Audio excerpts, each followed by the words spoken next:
Amul Hazan atau tahun duka cita. Tahun duka cita ini kata para ulama sirah nabawiyah, wa huwa al-'am al-'ashir min bi'tsati sallallahu alaihi wasallam. Terjadi pada tahun ke-10. Terjadi pada tahun ke-10 kenabian setelah Nabi menerima wahyu. Jadi 10 tahun beliau berjuang bersama istri beliau, bersama paman beliau, dan kemudian Allah takdirkan dua orang yang selama ini menjadi orang yang senantiasa menolong beliau, pilar kehidupan beliau, meninggal dalam waktu yang tidak terlalu lama berselang. Faqad tuwfiyat fihi zaujatuhu Khadijah bintu Khuwailid radhiyallahu anha. Meninggalnya Khadijah binti Khuwailid, wa tuwfiya fihi ammuhu Abu Thalib, dan paman beliau yaitu Abu Thalib. Wa yaqul Ibnu Sa'ad fi tabaqatihi, dan kemudian dikatakan oleh Ibnu Sa'ad. Ibnu Sa'ad ini ulama yang terkenal dengan kitab Tabaqat. Jadi menuliskan riwayat-riwayat orang-orang di sekitar baginda Rasul, para sahabat. Katanya, kana baina wafati Khadijah wa Abi Thalib syahr wa 5 ayyam. Selangnya kira-kira meninggalnya, kata beliau di sini, Khadijah dengan Abu Thalib ini jaraknya sekitar 1 bulan 5 hari. 35 hari berarti ya Pak? Jaraknya 35 hari. Kalau orang di sini punya kebiasaan 40 hari katanya. Belum sampai 40 harinya itu berselang meninggal lagi orang yang beliau cintai kedua-duanya ini.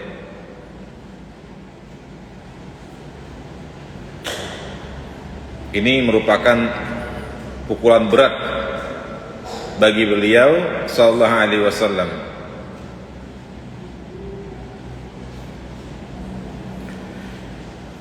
Adapun Khadijah ini siapa? Yashkur Rasul ilaiha. Orang yang kalau ada apa-apa beliau mengeluhnya kepada Khadijah. Tempat curhatnya Pak. Jadi beliau ini suami, kalau ada apa-apa curhatnya kepada istri, bukan kepada orang lain. Khadijah ini merupakan orang yang mampu memberikan kenyamanan kepada suaminya ini. Dan Rasul SAW sangat merasa kehilangan. Kenapa? Setiap kali ada permasalahan yang dialami oleh Rasulullah kembali ke rumah, menumpahkan apa yang ada dalam perasaan beliau, pikiran beliau, kemudian lega. Masih ingat kisahnya ketika beliau menerima wahyu. Ketika beliau menerima wahyu, beliau merasa sangat ketakutan. Pulang ke rumah, dihibur oleh istrinya Pak. Dihibur istrinya, istri beliau Khadijah. Bukankah engkau ini orang yang senantiasa menyambung silaturahim? Bukankah engkau ini orang yang amanah sampai dipanggil Al-Amin? Enggak mungkin engkau ini akan terjadi apa-apa yang tidak baik. Pasti yang baik aja ini. Jadi dihibur dulu Pak. Sudah dihibur, dicarikan lagi solusinya. Kalau ada persoalan, kita dengan istri kita gimana? Dihibur nggak Pak? Dihibur dulu, sudah dihibur, baru ayo kita datangi, ada paman saya Waraqah ibni Naufal, konsultasi. Dia orang yang pandai membaca Alkitab. Dia tahu apa yang terjadi terhadap baginda Rasul sallallahu alaihi wasallam. Nah ini yashku yaskur Rasul. Jadi kalau ada apa-apa Bapak, berarti baliknya kita ke istri kita. Amma Abu Thalib, adapun paman beliau Abu Thalib ini, beliau ini wa kana nasiran lahu ala qaumihi, orang yang senantiasa menjadi penolong terhadap kaumnya. Maksudnya apa? Nabi Muhammad ini sukunya Quraisy, Pak. Tapi orang-orang Quraisy banyak memusuhi beliau. Tapi ketika beliau dimusuhi oleh orang-orang Quraisy, diganggu oleh orang-orang Quraisy, pamannya yang namanya Abu Thalib inilah yang menjadi pelindung beliau. Dan ini dibuktikan, kata Ibnu Hisham, falamma halaka Abu Thalib nalat Quraisy min Rasulillah sallallahu alaihi wasallam min al-adha ma lam takun ta'ama bihi fi hayati Abu Thalib. Ketika Abu Thalib ini sudah meninggal, maka Rasul sallallahu alaihi wasallam mendapatkan gangguan, mendapatkan siksaan yang belum pernah diterima beliau sebelumnya Abu Thalib meninggal.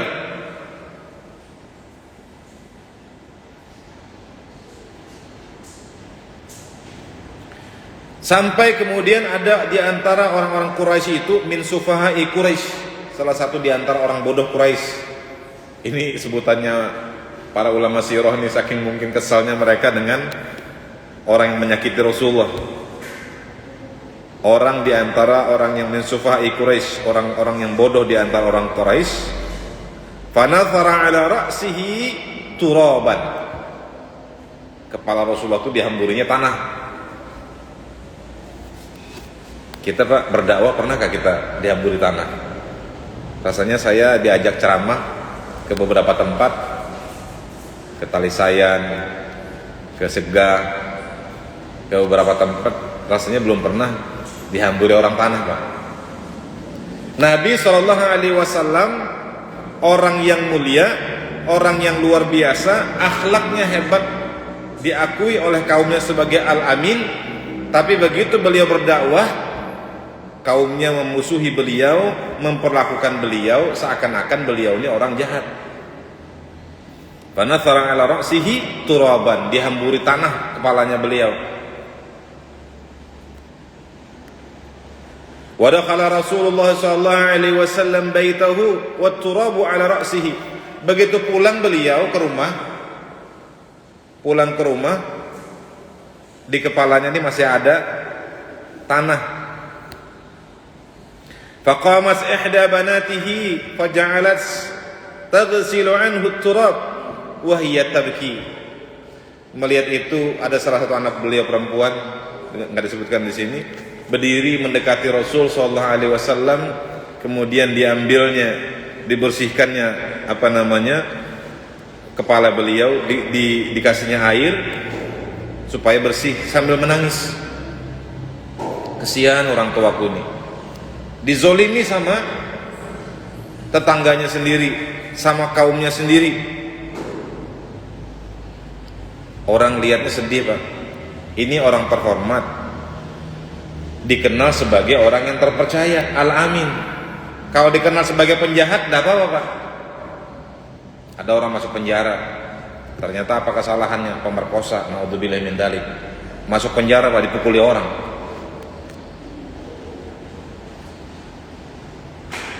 Itu mungkin wajar dalam tanda kutip ya.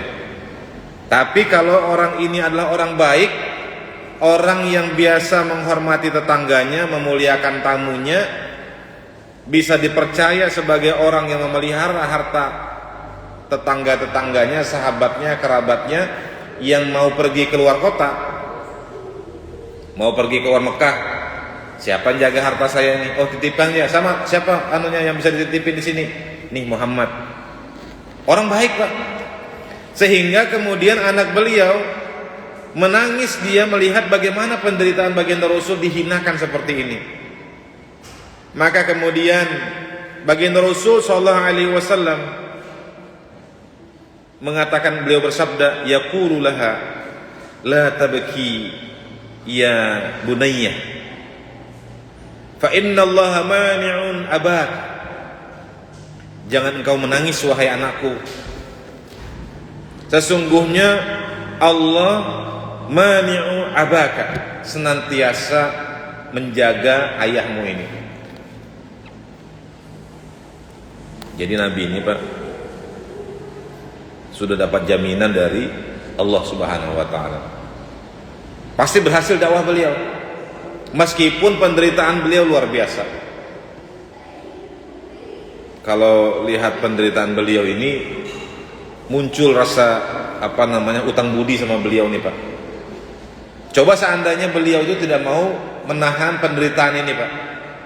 Udah aku berhenti aja jadi nabi ini, capek. Udah 10 tahun nggak ada juga yang mau beriman. Seperti Nabi Nuh alaihissalam, sedikit umur beliau 900 tahun, hampir 1000 tahun. Tapi sedikit sekali yang beriman kepada beliau. Frustasi mungkin ada di kita Pak. Pernah nggak Bapak berusaha sesuatu kok nggak berhasil ini? Udahlah, tinggalin aja.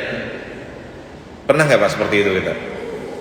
Kita bayangkan kalau seandainya baginda Rasul Shallallahu Alaihi Wasallam beliau memiliki sifat yang seperti itu, bisa jadi kita ini tidak Islam Pak sekarang. Masih nyembah berhala, masih nyembah makhluk halus. Ada sedikit nggak kita melakukan sesuatu ternyata nggak berhasil. Kemarin saya ada persoalan sedikit di Teluk Bayur. Waktu ada perubahan air sungai, rupanya dikasih obat air itu Pak, nggak mau jadi, airnya keruh. Lama tuh 20 jam mati di Teluk Bayur airnya. Jadi ada teman saya dari luar kota, dia bawa bahan kimia yang obat air itu. Dia bilang, saya bingung Pak, malam tadi sudah kita coba, berhasil sampai jam setengah 12, jam 12 tuh saya pulang malam. Dia bilang bagus airnya.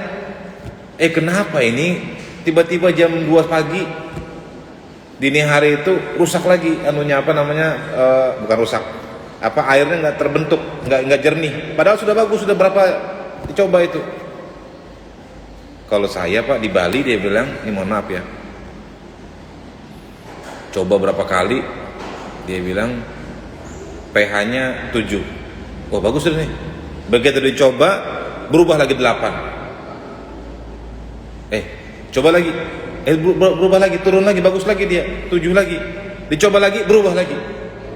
Akhirnya ada salah satu karyawan katanya bisikin, Pak mau upacara dulu kah, dia bilang.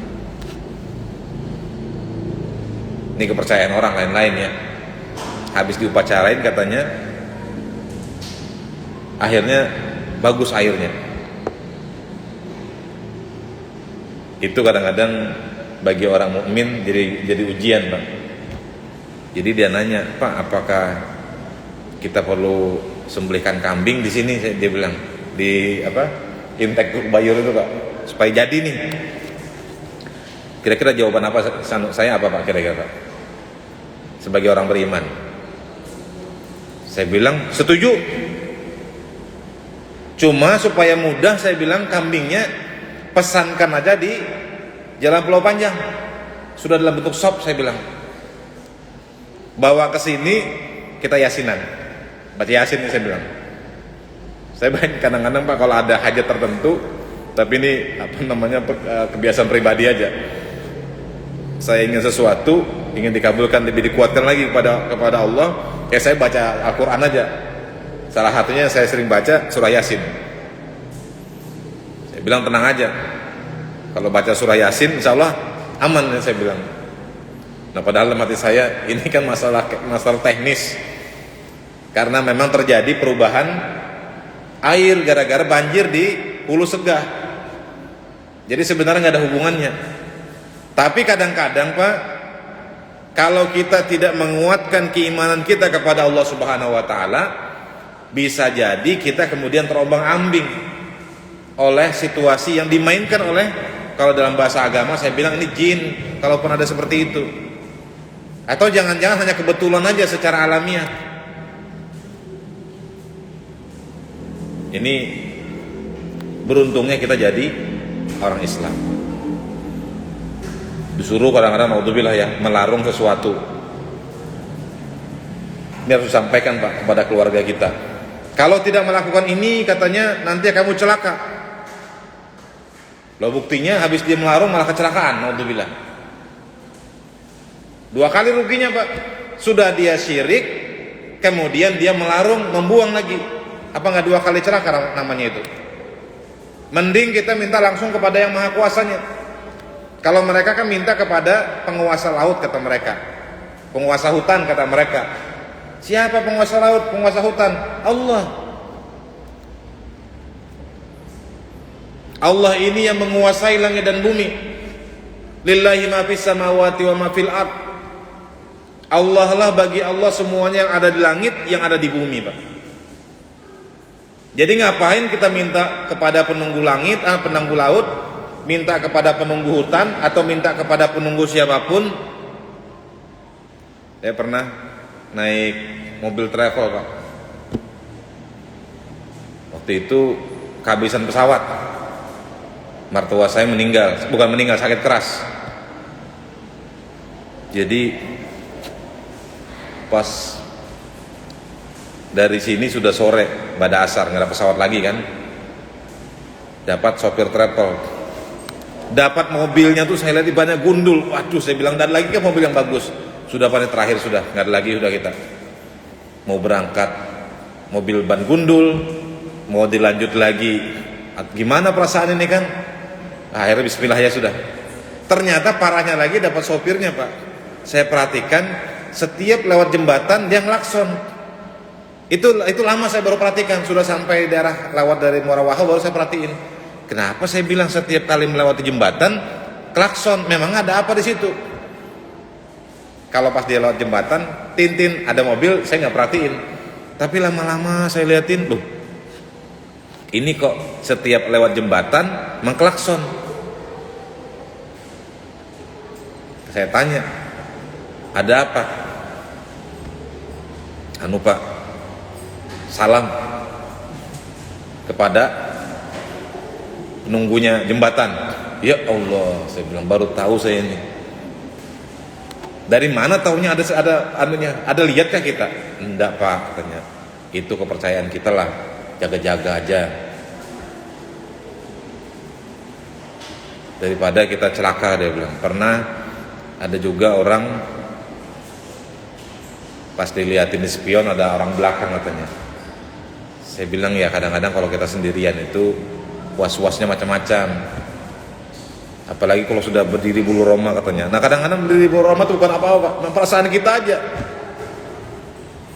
Kalau orang baik, kalau orang solih, kata seorang ulama Abdus Salam Al-Bali, ulama Timur Tengah, dia mengatakan kalau jin itu Pak, kalau hantu bahasa kita ini, mau menampakkan diri di depan orang beriman, maka dia mati terbakar. Jadi kalau orang beriman itu Pak, kecuali sudah sampai makam seperti Rasulullah ya. Nanti ada kisahnya ini. Ada 2 peristiwa di mana Rasulullah setelah wafatnya 2 orang yang beliau cintai ini, beliau dihibur oleh Allah dengan 2 peristiwa yang sudah kita kenal, yaitu peristiwa Isra Mi'raj Nabi Muhammad. Diajak jalan-jalan dulu beliau, refreshing, wisata. Kalau kita kan wisatanya kemana? Samarinda, Balikpapan, Jogja, Jakarta, atau ke luar negeri. Kalau Rasulullah wisatanya kemana? Ke surga Pak. Dilihatkan. Yang kata ulama, yang kata Rasulullah, surga itu mala ainun ra'as wala udhunun sami'as wala hatara ala qalbil bashar. Mata kita nggak pernah melihat manusia ini, telinga kita belum pernah mendengar keindahannya, hati kita belum pernah membayangkannya. Itu baru namanya surga. Jadi Nabi SAW setelah peristiwa Ammul Hazan ini dihibur oleh Allah Subhanahu Wa Taala, baginda Rasulullah diajak jalan-jalan. Itu yang pertama. Yang kedua, beliau diajak, diberi kesempatan oleh Allah Subhanahu Wa Taala untuk mengislamkan segolongan jin. Beliau dalam riwayat bersama dengan Abdullah bin Mas'ud. Abdullah bin Mas'ud diajak keluar, kemudian disuruh beliau oleh Rasulullah, Abdullah bin Mas'ud berdiri, kamu di sini jangan melewati garis ini. Kemudian Rasulullah jalan sendirian jauh sampai ke seakan-akan seperti titik aja lagi. Rasulullah tuh jauh, nggak kelihatan apa titik aja lagi. Nggak berani Abdullah bin Mas'ud lewat kan, liatin dari jauh. Ternyata makin lama makin banyak orang datang mengelilingi beliau, yang mereka ini kepalanya seperti kendi.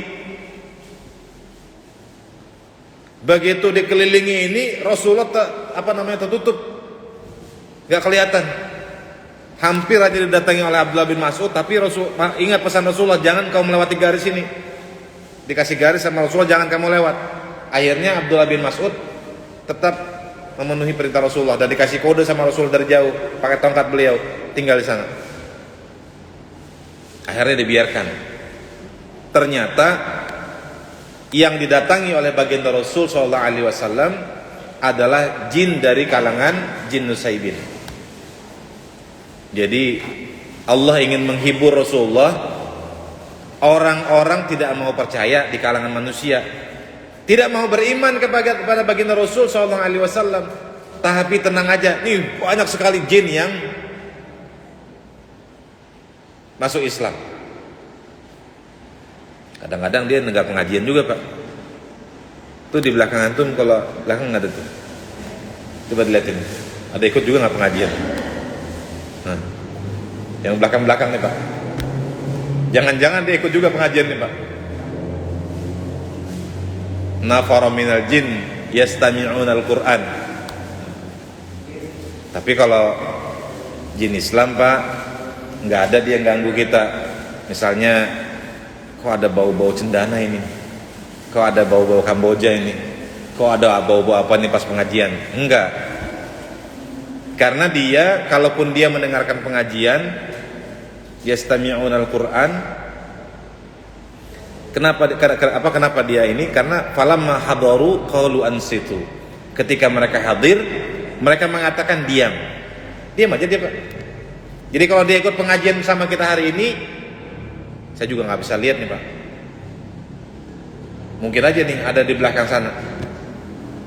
Kalaupun dia ikut pengajian, maka dia mengatakan ansitu, diam kalian, mendengarkan Al-Quran dibacakan. Nah, kembali tadi yang saya sampaikan, kalau seandainya baginda Rasul SAW beliau itu kemudian frustasi, naudzubillah, tidak sampai terjadi seperti itu memang sejarahnya, maka bisa jadi kita ini masih menyembah berhala, masih menyembah jin, masih menyembah setan, Pak. Naudzubillah min dzalik. Nenek moyang kita itu dulu, kita nggak tahu siapa aja nenek moyang kita, bisa jadi mereka juga bagian dari orang yang menyembah berhala. Naudzubillah. Nah, ini kita begitu melihat bagaimana penderitaan Rasulullah, perjuangan Rasulullah SAW, maka pantas kita selalu mengingat beliau, Pak. Maka pantas kita selalu bersolawat kepada beliau. Kenapa? Karena demikian besarnya perjuangan beliau, besarnya penderitaan beliau, yang ini merupakan utang budi kita kepada Rasulullah. Dulu utang budi, nanti kita di akhirat utang lagi minta syafaatnya beliau. Makanya kita nanti berdoa, ya Allah, mudah-mudahan kita mendapatkan syafaatnya Rasulullah. Yang Rasulullah gunakan doa beliau ini nanti di hari kiamat untuk menolong kita, Pak. Diabsenin di daftar, mana umatku ini? Oh, ini masih perlu pertolongan, didatangin sama Rasulullah. Saking cintanya beliau kepada kita semuanya, Pak. Makanya al-bakhil, orang yang kikir, adalah orang yang kalau seandainya disebut mendukirtu indahu, yang disebut nama Rasul sallallahu alaihi wasallam, lam yusalli alayya, tidak bersolawat kepadaku. Ini perkataannya Jibril, diaminkan oleh Rasulullah. Mendukirta indahu lam yusalli alaik. Kalau disebut namaku seperti ini kan kita dengar Rasulullah sebut, dalam hati kita bersolawat, Allahumma shalli ala sayyidina Muhammad. Sebut lagi Allahumma shalli ala sayyidina Muhammad. Sebut lagi Allahumma shalli ala sayyidina Muhammad. Kenapa Pak? Wajar. Allah saja, malaikat saja, kalau Allah kan gak ada utang jasa Pak. Justru Allah yang memiliki segalanya. Innallaha wa malaikatahu yusholluna 'alan nabi. Sesungguhnya Allah, sesungguhnya para malaikat bersolawat kepada Nabi. Bersolawat kepada Nabi. Ini kan jadi pertanyaan. Ada umat lain mempertanyakan, loh, bagaimana kalian nih punya Nabi belum tentu selamat, masih minta didoakan? Bukan juru selamat dia harusnya. Ini was-wasnya atau syubhatnya. Kenapa Nabi kalian masih harus didoakan lagi? Iya kan, baca selawat. Semoga keselamatan kepada Nabi Muhammad SAW beserta keluarganya, beserta sahabatnya. Ya kan didoakan terus Pak. Ini pertama kata para ulama, pertama penjelasannya adalah supaya jelas siapa Allah, siapa Rasulullah, siapa Allah, siapa Tuhan, siapa Nabi. Karena Nabi Muhammad SAW ini diutus persis setelah Nabi Isa alaihissalam, sekitar 600 tahun. Yang orang kita melihatnya sebagai orang Islam, ada yang mengatakan bahwa huwa ibnullah, dia adalah anak Allah. Ini mohon maaf, pada agama lainnya kita ini berbicara tentang doktrin agama kita tidak menyinggung agama lain. Maka agama kita menegaskan ini Allah, ini Rasulullah, adalah zat yang berbeda. Allah tidak menzohirkan dirinya ke dunia ini dalam bentuk manusia, tidak. Kenapa? Karena Rasulullah ini kita sholawati Pak. Karena beliau ini manusia seperti manusia kita, sebagaimana kita adanya ini. Innama ana basyarum mithlukum. Sesungguhnya aku ini basyar juga sebagaimana kalian juga basyar. Basyar ini Pak artinya basyar ini manusia dalam arti fisik. Rasulullah itu fisiknya seperti kita juga Pak. Punya hidung, punya telinga, punya mata, punya perasaan juga. Sama seperti kita. Bedanya adalah yuha ilayya, diwahyukan kepadaku, kata Nabi Muhammad SAW. Jadi bedanya kita dengan Nabi Muhammad, kemuliaan beliau itu karena beliau dapat wahyu. Karena dapat wahyu, beliau diberikan keistimewaan oleh Allah Subhanahu wa taala. Akhlaknya, akhlak wahyu, akhlak Al-Qur'an, bicaranya, diamnya, tunduk tengadahnya beliau itu semuanya indah. Kenapa? Karena wahyu yang berbicara, Pak. Nah, ini merupakan utang budi kita kepada baginda Rasul sallallahu alaihi wasallam yang beliau demikian luar biasanya penderitaan beliau, khususnya ketika beliau kehilangan dua orang yang beliau menjadi nasirud dakwah, menjadi pelindung dakwah, penolong dakwah beliau. Dan dijelaskan juga dalam tafsir Ibnu Katsir, ini yang agak menyesakkan hati kita mungkin sebagai orang yang mencintai Rasulullah, karena kita merasakan penderitaan Rasulullah. Dalam tafsir Ibnu Katsir sebutkan oleh Imam Ahmad, ini riwayat Imam Ahmad, haddatsana Abdul Razzaq, haddatsana Ma'mar an Zahri an Ibn al-Musayyib an abihi qala lamma hadarat Abu Talib al-wafatu dakhala alaihi an-nabi sallallahu alaihi wasallam wa indahu Abu Jahal. Ketika meninggalnya Abu Thalib ini Pak. Sebelum meninggal masih sakit nih kan, sakratul maut. Bapak pernah nggak Pak melihat orang sakratul maut? Itu kadang-kadang kita banyak ibroh ketika sakratul maut itu. Allah itu mewafatkan orang sesuai dengan kebiasaannya. Karena dalam riwayat Imam Ahmad itu disebutkan bahwa kata Rasulullah SAW, kalau Allah itu menghendaki kebaikan atas diri seseorang, maka dalam bahasa hadisnya itu istamalahu qabla mautihi, akan dibuatnya beramal sebelum kematiannya. Beramal untuk Allah sebelum kematiannya. Para sahabat belum begitu jelas. Bertanya mereka kepada Rasulullah, "Ya Rasulullah, wa kaifa yasta'miluhu?" Ya Rasul, bagaimana Allah membuatnya dia bekerja untuk Allah, dia beramal untuk Allah? Kata Rasulullah SAW, "Yuwaffiquhu li'amalis salih wa yaqbiduhu alaihi."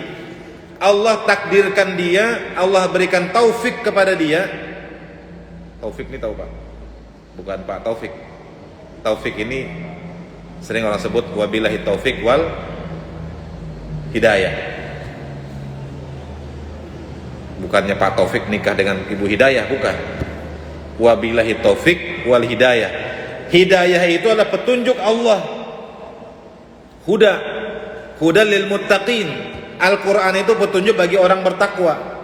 Tapi kemampuan kita untuk mengikuti petunjuk itu yang namanya taufik. Kita nih mau bermaksiat, niat dalam hati, naudzubillah min dzalik. Tiba-tiba ketemu dengan calon mertua, atau ketemu dengan orang tua kita, atau ketemu dengan teman kita, nggak jadi maksiat. Itu adalah bentuk dari pertolongan Allah, taufiknya Allah Subhanahu wa ta'ala untuk mengikuti petunjuk. Yuwaffiquhu li'amalis salih. Allah akan tolong dia untuk mengerjakan amal-amal saleh. Wa yaqbiduhu alaihi. Dan kemudian dia nanti akan dimatikan dalam keadaan beramal saleh itu. Saya kemarin waktu mendengar berita wafatnya, berpulangnya wali kota Bandung Pak, Masya Allah, saya bilang, datang ke masjid, sholat 2 rakaat, kemudian habis berzikir sebentar, dipanggil oleh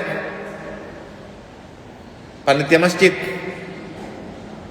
kepada Bapak Wali Kota, kami persilahkan untuk mengambil tempat di atas mimbar. Mau pergi ke atas mimbar, masih dalam keadaan wudhu nih Pak. Mungkin sambil bersalawat, saya nggak tahu apa yang beliau lakukan waktu itu, meninggal. Kira-kira gimana tuh Pak? Meninggal di hari Jumat, meninggal di dalam masjid, meninggal mau berdakwah setelah salat sunnah. Kenapa? Karena kerjaan beliau memang seperti itu Pak. Ada lagi yang agak lebih dramatis lagi, yang saya ada cerita juga tentang ayahnya Habib Syekh. Itu dari rumah udah bilang, saya mau ke masjid, kemungkinan insya Allah nanti meninggal di masjid. Sampai seperti itu. Begitu habis khutbah, mau sholat, ceritakan itu, antum ke sini, nanti kalau saya ada apa-apa gantiin jadi imam. Belum assalamualaikum, sudah tahiyat akhir, meninggal. Ya, yang belakang tinggal lanjutkan aja lagi, assalamualaikum warahmatullahi wabarakatuh, assalamualaikum warahmatullahi wabarakatuh. Meninggal orangnya Pak. Mimpin sholat Jumat. Jadi merinding.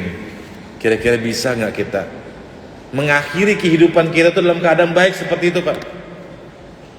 Kalau menurut hadis baginda Rasul SAW yang disampaikan oleh Imam Ibnu Katsir juga, itu yuwaffiquhu li'amalis shalih. Dalam masa kehidupannya selama kita belum meninggal, kata beliau, kata Rasulullah, kita orang ini senantiasa beramal sholih, pergi ke masjid bolak-balik. Kalau engkau melihat ada orang bolak-balik pergi ke masjid, maka saksikan fashhadu bi annahu al-mu'min. Kata Rasulullah, saksikan orang itu adalah orang beriman. Ini kayak setrikaan aja, bolak-balik, datang azan datang dia ke masjid. Sudah isya ya. Jadi Allah akan tolong kita Pak, mudah-mudahan untuk beramal soleh. Nah ini belum selesai kisahnya nih ya. Nanti insya Allah kita lanjut lagi pekan depan karena udah isya. Ini cerita Abu Thalib. Inda wafatuhu dakhala alaihi Nabi sallallahu alaihi wasallam wa indahu Abu Jahal wa Abdullah ibni Ubay wa Abdullah ibni Abi Umayyah. Nah ini Rasulullah ketika ingin mengislamkan Abu Thalib, ternyata di sana sudah ada Abu Jahal, kemudian ada Abdullah bin Abi Umayyah. Ini dedengkot, Abu Jahal ini dedengkot orang Quraisy, orang kafir Quraisy ketika itu. Nanti insya Allah kita bahas lagi lanjutan. Mudah-mudahan bermanfaat apa yang kita bahas pada malam hari ini. Mudah-mudahan kita mendapatkan syafaat baginda Rasul SAW lantaran kita senantiasa mempelajari sirah nabawiyah ini, lantaran kita senantiasa dimudahkan oleh Allah untuk mencintai baginda Rasul, dan mudah-mudahan kita senantiasa dimudahkan juga untuk meneladani kehidupan baginda Rasul sallallahu alaihi wasallam. Subhanakallahumma bihamdika asyhadu an la ilaha illa anta nastaghfiruka wa natubu ilaik. Wabillahi taufik wal hidayah. Wassalamualaikum warahmatullahi wabarakatuh.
Allah